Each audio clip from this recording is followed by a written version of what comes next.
हर गंगे जय माँ गंगा मैया की। गंगा सप्तमी 2025 किस दिन मनाई जाएगी? 3 मई या 4 मई को? शुभ मुहूर्त क्या रहेगा? दान पुण्य का, स्नान का और पूजा विधि क्या रहेगी? गंगा माँ की पूजा कैसे करनी है अपने?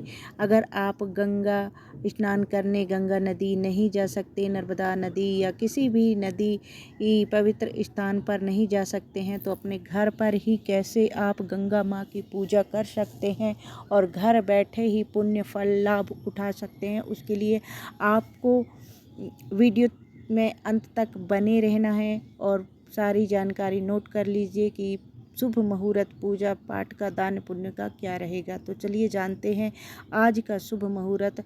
सबसे पहले आपको तांबे के कलश में गंगा जल भर कर रखें और उस पर नारियल व आम के पत्ते रखें। माँ गंगा को अक्षत, फूल, चंदन, धूप, दीप और नैवेद्य अर्पित जरूर करें। उसके बाद आपको गंगा सप्तमी 3 मई को मनाई जाएगी। इस दिन बैसाख शुक्ल पक्ष की सप्तमी तिथि सुबह 5:57 से शुरू होगी। यह तिथि अगले दिन 4 मई सुबह 5:22 तक रहेगी। उदय तिथि के अनुसार गंगा सप्तमी का पर्व 3 मई को ही मनाया जाएगा। तो आपको 3 मई को ही गंगा सप्तमी व्रत, पूजा पाठ जो भी करना है कर सकते हैं। गंगा सप्तमी पर गंगा स्नान का शुभ मुहूर्त रहेगा सुबह 10:58 से शुरू होकर दोपहर 12:58 तक रहेगा। गंगा सप्तमी पर पूजा का शुभ मुहूर्त सुबह 11:52 से शुरू होकर दोपहर 12:45 तक रहेगा। गंगा सप्तमी पर दान पुण्य का शुभ मुहूर्त क्या रहेगा? सुबह ब्रह्म मुहूर्त 4:13 से शुरू होकर 4:56 तक शुभ मुहूर्त रहेगा। आप जो भी दान पुण्य करना चाहते हैं सुबह सुबह ब्रह्म मुहूर्त में कर सकते हैं। उसके बाद आपको माँ गंगा की प्रतिमा या फोटो, चित्र जो भी आपके पास है, मूर्ति है, उसको स्वच्छ स्थान आप साफ कर लेना है और पटा रख लेना है, चौकी बिछा लेना है आपको। उसके ऊपर माँ गंगा की फोटो रख लीजिए। तांबे के कलश में गंगा जल भरें और उस पर नारियल व आम के पत्ते रखें। माँ गंगा को अक्षत, फूल, चंदन, धूप, दीप और नैवेद्य अर्पित करें और ओम नमः शिवाय का जाप करें या फिर माँ गंगा का ओम गंगाए नमः का जाप करें और माँ गंगा से प्रार्थना करें। माँ गंगा की बड़े भाव विभोर से पूजन करें। उसके बाद आपको एक पात्र ले लेना है, उसमें भरना है गंगा जल और उसमें आपको थोड़ा सा गंगा जल और केसर, गुड़ डालकर उस पात्र में केसर डालना है, थोड़ा सा गुड़ डालना है और उस पात्र को अलग से आपको एक पात्र लेना है तांबे का।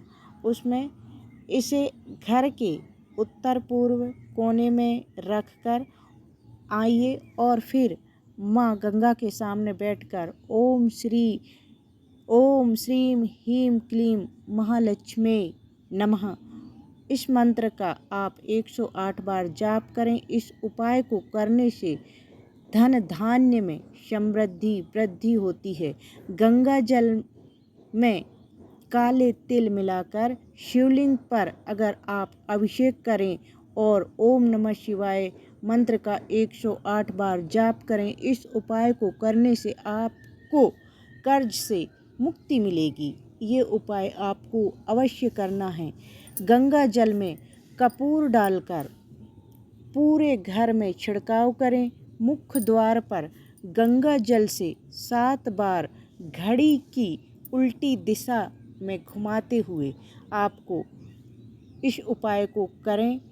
इस उपाय को करने से घर में जो आपके नकारात्मक शक्तियाँ हैं वो नष्ट होती हैं और बुरी नज़र से आपको सुरक्षा मिलती है। गंगा तट पर पितरों के नाम से तर्पण जरूर करना चाहिए इस दिन और सदा आपको अपने पितरों की पूजा, उनके नाम से दान पुण्य करते रहना चाहिए।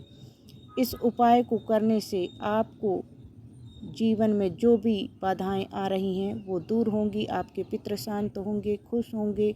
आपको अन्य जो भी दान करना है वहाँ पे आपको पंडित को दान कर दीजिए। गंगा तट पर पितरों के नाम से तर्पण करें और सादा अन्य तिल और वस्त्र किसी ब्राह्मण को दान कर दें। इस उपाय को करने से घर में सुख शांति बढ़ती है और परिवार में कलह नहीं होते, सुख शांति बनी रहती है। तो इस तरीके से आपको 3-4 छोटे छोटे उपाय बताए हैं, वो उपाय कर लीजिए। माँ गंगा से प्रार्थना कर लीजिए। और आप अगर गंगा नदी के किनारे नहीं जा सकते, नर्मदा नदी में नहीं जा सकते, तो आप एक पात्र पे जल भरकर उस पे दीप दान कर सकते हैं और गंगा माँ की पूजा आरती करके बड़े प्रेम से आप पूजन करिए। माँ आपकी रक्षा करे। जानकारी वीडियो अच्छा लगा हो तो लाइक शेयर सब्सक्राइब करें, चैनल को सपोर्ट करें। सुषमा शिव शक्ति चैनल को जरूर सपोर्ट करें और कमेंट बॉक्स में लिखें।